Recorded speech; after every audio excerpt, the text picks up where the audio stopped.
आप सुन रहे हैं कहानियों का सफर। डरते रहिए, सुनते रहिए। आइए दोस्तों, आप लोगों का स्वागत है एक और नए एपिसोड में। उत्तराखंड के एक छोटे से गांव धनपुर की यह घटना है। रात के लगभग 1:30 बज रहा था जब राजू और भोलू ईंट के भट्टे से काम निपटाकर घर लौट रहे थे। रास्ता सुनसान था, चारों तरफ घना जंगल, बीच से एक सुनसान कच्ची सड़क जाती थी। अबे राजू, जल्दी चल, तू जानता है ना कि इस गांव में रात को बाहर घूमना मना है। अबे भोलू, तू भी ना, ये सब कहानी वानी है, डरने की कोई बात नहीं। भोलू थोड़ा बेचैन था। उसने कहा, मुझे डर लगता है यार, बीवी बच्चे हैं मेरे, तू तो अकेला है, तुझे फर्क नहीं पड़ता। राजू मुस्कुराया, अरे इमोशनल हो गया तू, चल एक टॉनिक मारते हैं। टॉनिक यानी शराब। दोनों सुनसान मोड़ पर खड़े बहस कर रहे थे कि तभी हवा में चीलों की आवाज गूंजी और कुछ सरसराहट सी महसूस हुई। राजू, चलना जल्दी, कुछ सही नहीं लग रहा। लेकिन राजू अड़ा रहा। भोलू अकेले आगे बढ़ गया। पीछे से राजू चिल्लाया, अबे रुक, मैं भी आ रहा हूं। लेकिन तभी झाड़ियों से पायल की आवाज आई। राजू रुक गया। भोलू, तू पायल की आवाज निकाल रहा है ना? कोई जवाब नहीं आया। सिर्फ एक ठंडी हवा चली। और अगले ही दिन धनपुर गांव की पंचायत में 2 लाशें लाई गईं। राजू और भोलू की लाशें, जिनका दिल किसी ने निकाल लिया था। गांव में हड़कंप मच गया। महिलाओं की चीखें, बच्चों की सिसकियां और बूढ़ों की कांपती आंखें, सबने पंचायत को घेर लिया। सरपंच जी, रागिनी का भूत फिर लौट आया है। मेरे पति को ले गई, अब किसी और का पति ना जाए। इस बार कुछ कीजिए, वरना गांव खाली करना पड़ेगा। सरपंच बोले, हमने शहर से स्वामी रुद्रनाथ बाबा को बुलाया है, वह इस समस्या को जड़ से खत्म करेंगे। बाबा पहुंचे, बड़ी बड़ी बातें की। अब इस भूत की उल्टी गिनती शुरू हो चुकी है। बोलो जय बाबा की। रात को बाबा और रामधीर जंगल में गए। बाबा, ये रागिनी का भूत है या कोई शैतान? मुझे कुछ ठीक नहीं लग रहा। और फिर लंबे बाल, लाल आंखें, पायल की झंकार। रागिनी आ गई। बाबा ने जैसे ही अपनी पोटली निकाली, पोटली हवा में उड़ गई। रामधीर चिल्लाया, बाबा भागो, ये तो तुम्हारी सोच से भी खतरनाक है। रागिनी ने बाबा को गले से पकड़ा और अपने नाखूनों से उनका गला चीर दिया। बाबा मर गए। गांव थर्रा गया। पंचायत फिर से बैठी। अब क्या करें सरपंच जी? बाबा भी हार गए। क्यों ना हम रागिनी को उसका प्यार लौटा दें? यह सुझाव दिया गोलू ने, गांव का एक पढ़ा लिखा नौजवान जो शहर से लौटा था। अगर रागिनी को उसका योगी वापस मिल जाए तो शायद उसका भूत शांत हो जाए। सरपंच बोले, लेकिन योगी तो मर चुका है, तो हम उसका हमशक्ल ढूंढते हैं। गोलू ने कंप्यूटर पर काम शुरू किया।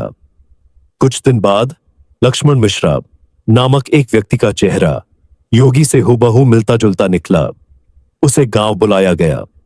आपको बस यहां स्ट्रीट लाइट्स का काम करना है। आप दिन में आराम कीजिए, रात को थोड़ा बाहर काम होगा। लक्ष्मण गांव में रात को बाहर निकला। पिट्टू साथ था। कहते हैं कि यहां एक भूत है, रागिनी। अरे नहीं, ये सब कहानियां हैं। तभी सामने की स्ट्रीट लाइट बंद हो गई। लक्ष्मण सीढ़ी चढ़कर लाइट ठीक करने लगा। तभी पायल की आवाज। पिट्टू डर गया। पीछे देखो लक्ष्मण, पीछे रागिनी का भूत खड़ा था। लक्ष्मण बोला, रागिनी, ये देख, मैं हूं तेरा योगी। रागिनी रुकी। उसकी आंखों से आंसू आंसू निकल गए। तुम आ गए योगी, मैं जानती थी तुम जरूर आओगे। और वो गायब हो गई। गांव में जश्न मनाया गया। रागिनी को उसका प्यार मिल गया। अब गांव फिर से सुरक्षित है। लक्ष्मण अब गांव में ही रहने लगा। पर उसे किसी ने कहा, अबे लक्ष्मण, भाग ले, तुझे फंसा दिया गया है। तू रागिनी का प्रेमी नहीं, शिकार है। रात को रागिनी फिर लौटी। कहां जाओगे योगी? मैं तुम्हें इस बार जाने नहीं दूंगी। अब चाहे जो हो, मैं तुम्हें छोड़ूंगी नहीं। रात के अंधेरे में लक्ष्मण अपनी झोपड़ी में बेचैनी से सोते हुए करवटें बदल रहा था। बाहर हवा तेज चल रही थी। हर दिशा से बस एक ही आवाज आ रही थी, योगी। लक्ष्मण ने बड़बड़ाते हुए कहा, यह सब मेरी गलती है। पैसे के लालच में मैं यहां आ गया। अब ये गांव तो मुझे छोड़ने ही नहीं दे रहा। तभी उसके दरवाजे पर किसी ने दस्तक दी। दरवाजा खोला तो कोई नहीं था, लेकिन जमीन पर गुलाब की पंखुड़ियां बिछी थीं और उन पर पायल के निशान थे। लक्ष्मण ने कहा, नहीं, ये कोई सपना नहीं है। वो पीछे मुड़ा और सामने रागिनी खड़ी थी। उसके बाल बिखरे हुए, आंखें गहरी सुर्ख, और उसके चेहरे पर भावनाओं का अजीब मिश्रण था, प्रेम और क्रोध। तुम चले क्यों गए थे योगी? मैं तुम्हारा इंतजार करती रही। देखो, मैं योगी नहीं हूं, मेरा नाम लक्ष्मण है, मुझे जाने दो। रागिनी धीरे से पास आते हुए बोली, तू झूठ बोल रहा है, लेकिन मैं तुझे एक मौका दूंगी। अगर तू मेरा साथ निभाएगा तो मैं इस गांव को छोड़ दूंगी। गांव वाले लक्ष्मण की तरफ उम्मीद भरी नजरों से देख रहे हैं। सरपंच ने बोला, बिट्टू, लक्ष्मण को रागिनी के साथ कुछ समय बिताने दो, शायद उसका मन शांत हो जाए। बिट्टू ने कहा, यह ठीक नहीं है सरपंच जी, ये सिर्फ एक छलावा हो सकता है। धनीराम ने बोला, रागिनी अब पहले जैसी नहीं रही, अब वो किसी और रूप में है, एक ऐसा रूप जो प्यार और प्रतिशोध के बीच फंसा है। लक्ष्मण और रागिनी एक पुराने पीपल के पेड़ के नीचे बैठे हैं। रागिनी अब एक साधारण लड़की की तरह लग रही है। उसकी आत्मा जैसे कुछ देर के लिए शांत हो चुकी है। तुम्हें पता है योगी, इस गांव ने मुझसे सब छीन लिया, लेकिन तुम्हारा चेहरा देखकर मुझे वो वक्त याद आ गया जब मैं इंसान थी। लक्ष्मण धीरे से बोला, रागिनी, अगर सच में तुझे शांति चाहिए तो क्यों ना हम तेरे योगी की हड्डियां ढूंढें और तुझे ठीक से विदा करें। रागिनी मुस्कुराते हुए बोली, क्या तुम मेरी मुक्ति में मदद करोगे? लक्ष्मण ने बोला, अगर इससे तू गांव को छोड़ देगी तो हां।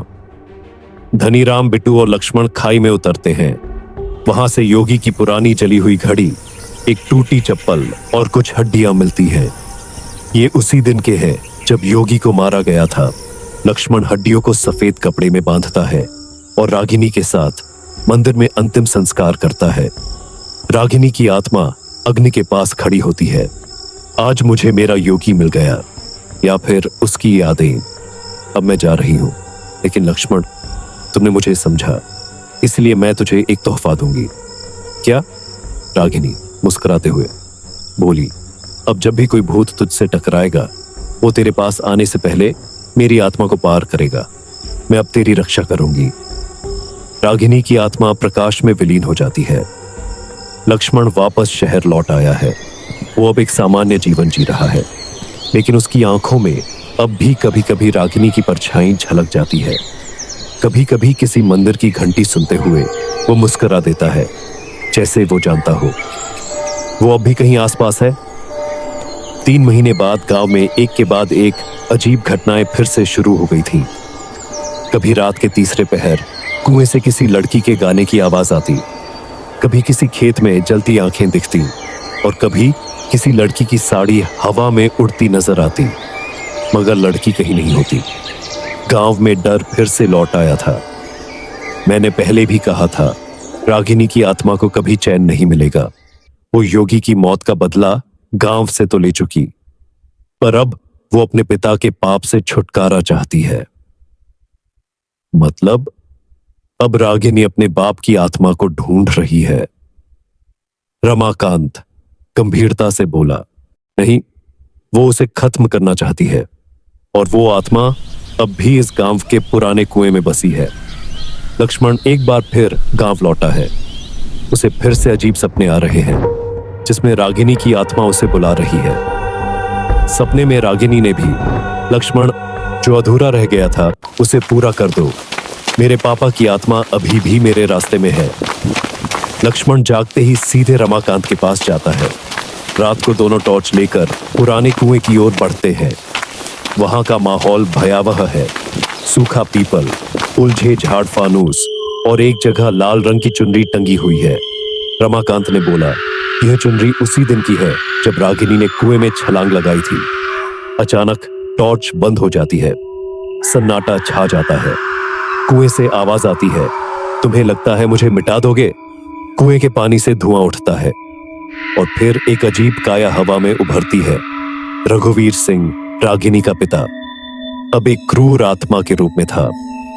रघुवीर की आत्मा ने गुस्से में कहा, मैंने जो किया उस वक्त सही समझा। एक निचली जाति के लड़के से मेरी बेटी की शादी कैसे हो सकती थी, पर वो पगली लड़की मेरी इज्जत के लिए शाप बन गई। रागिनी की आत्मा प्रकट होती है।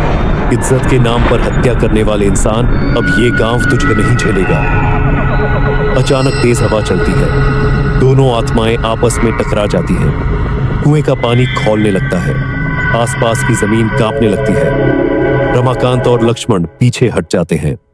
रागिनी की आत्मा अब एक रोशनी बन चुकी है, जबकि रघुवीर की आत्मा काले धुएं में तब्दील। रघुवीर झपटता है, लेकिन रागिनी की आत्मा उसके सीने में चीरती हुई प्रवेश कर जाती है और फिर एक तेज चीख गूंजती है। अब मुक्ति मिलेगी। रघुवीर की आत्मा जलकर राख हो जाती है और रागिनी की आत्मा भी एक सफेद रोशनी में बदलकर आसमान में समा जाती है। कुएं को अब ढक दिया गया है। वहां एक सफेद पत्थर पर लिखा गया, जहां अन्याय हुआ वहीं न्याय भी होगा। जिसने अपना प्यार नहीं, न्याय मांगा था, मैंने उसे देखा था, उसकी आत्मा को मुक्त होते हुए। लेकिन आज भी जब मैं आंखें बंद करता हूं तो उसकी मुस्कुराहट मुझे दिखती है, शांत, मुक्त और हमेशा के लिए अमर। रागिनी चली गई, लेकिन अपनी कहानी छोड़ गई, और शायद एक चेतावनी भी थी। अगर आपको हमारी वीडियो पसंद आए तो हमारे चैनल को लाइक और सब्सक्राइब और शेयर करना ना भूलें, ताकि हम और भी ऐसी डरावनी कहानियां आपके लिए ला सकें।